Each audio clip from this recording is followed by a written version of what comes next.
Hello, and welcome to the first episode of the Fan Report here on the Dear Football Fans Network, where we talk all things football for fans by a fan. And today we're going to be talking about two best loss. Cancel that. Two best lessons, right? Losses, lessons, whichever one is best. But here we're going to be digesting them and definitely telling us why, instead of losses, they're lessons. And what team are we going to be focusing on? Colorado, right? Colorado's two best losses slash lessons came at the right time. Let's dive into it.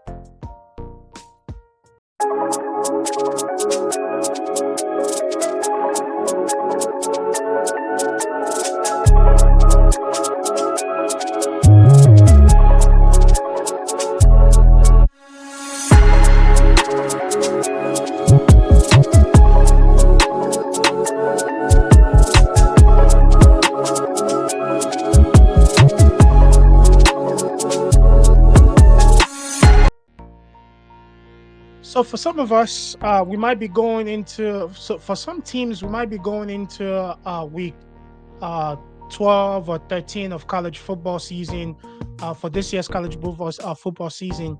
But for Colorado, after their two bye week, I believe it's probably week 12 or 13 for them. Also, I'm not quite sure. But one thing that I just want to bring into to our attention and what we're going to be discussing today is the two losses that Colorado has, right?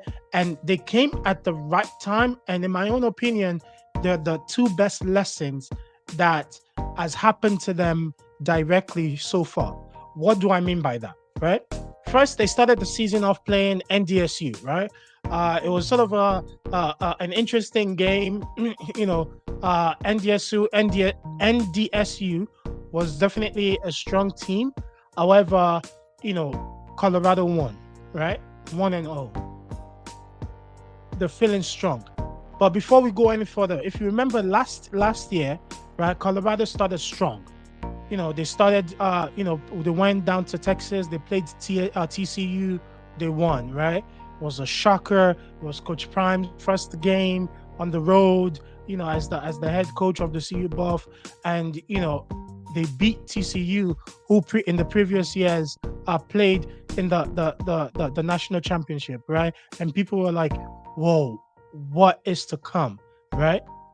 Second game they played Nebraska, they won, right?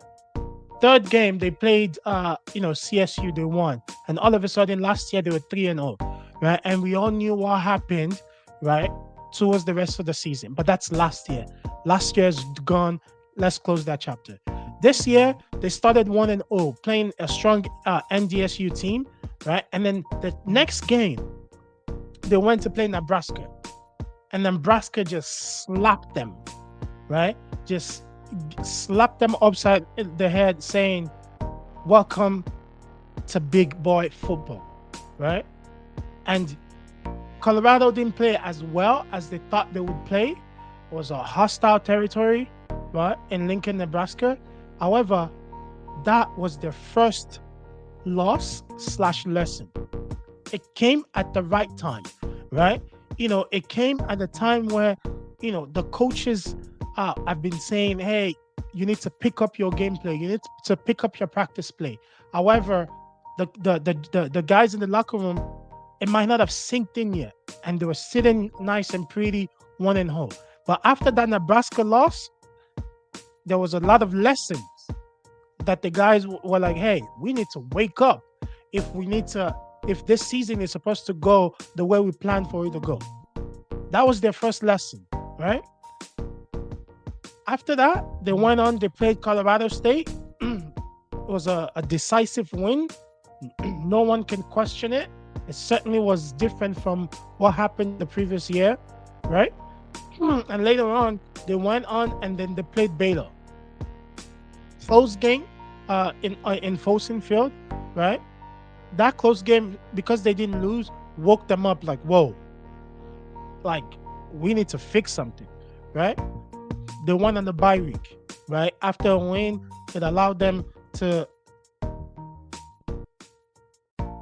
After that Baylor game, although it was close, they went on to play UCF, right? UCF game was clear cut victory, right? They went in and dominated, regardless of everything that was being shared with us about the great running game, and the ground game that UCF had. It didn't matter. The Buffs went in to Florida and dominated, right? As you remember, it was UCF's, Super Bowl, definitely, like all other games, all of the other games that the Buffs have played, but also was a record-setting, game, attendance record, and also it was a game where they had like their top recruits coming in, and all that good stuff. But the Buffs went in and dominated. After that game, they went straight into the bye week, right? And coming out of the bye week, they were meant to face Kansas, right? They faced Kansas State. Kansas State was definitely a hard fought battle, but they lost. That was their second lesson. Their second lesson after that loss, right, woke them up again. Although it wasn't like a brutal beatdown like the Nebraska game, it was still a game they should have won, right? And they got slapped in the face and they woke up and said, hey, we're a good team. We should have won that game. However, we fell short. So if we want our season to go the way we want, if we want to control our own destiny, we need to wake up. And that they did, right? After that game, they went on to play Arizona. Great victory. We definitely know that the Buffs won. After that, they went on to play Cincinnati. Great win for Cincinnati. Great win over Cincinnati. But one thing I wanted to bring to our attention is before Texas Tech, right?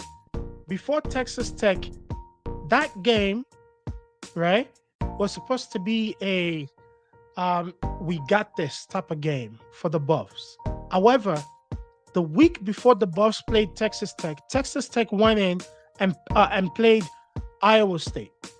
They were projected to lose, but Texas Tech beat Iowa State.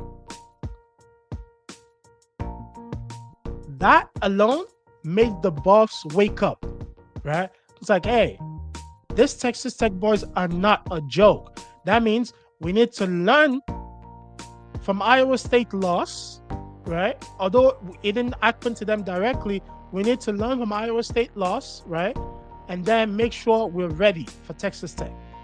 And as we all know, Texas Tech came. They went to Texas.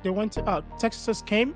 The Buffs went to Texas, and they won, right? But now, this coming week, they're going to be playing Utah. If you remember last week's game, Utah played BYU, undefeated BYU, and it was a close game. Despite what you might think about the holding call or no holding call, that's not what we're talking about. It was a close game, but Utah lost that game, and BYU won.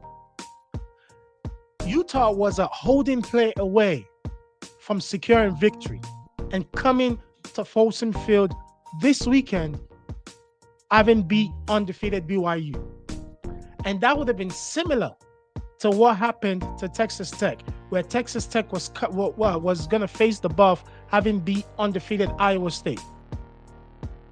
You catching my drift?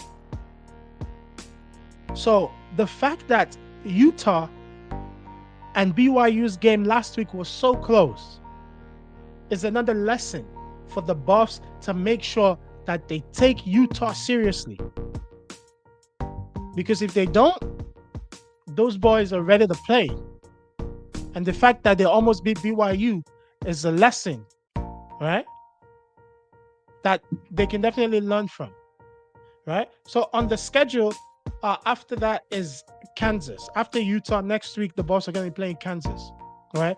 But Kansas this week is playing BYU, right? So if Kansas is playing BYU this year, right? If things are going the way they've been going, that means Kansas should win this game, or it should be a close ball game between Kansas and BYU. But the way BYU has been playing so far, they have a loss coming their way. And I think Kansas is going to dish it to them.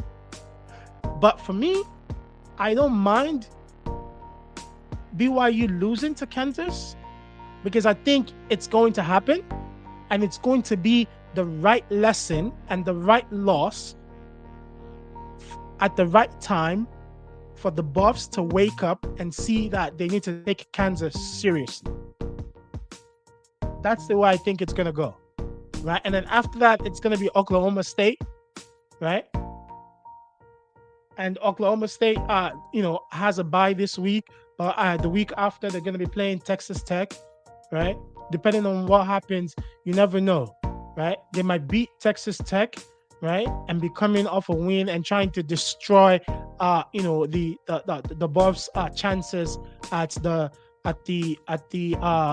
championship game, or better yet, at the college football playoffs, right? But there's lesson in all these losses.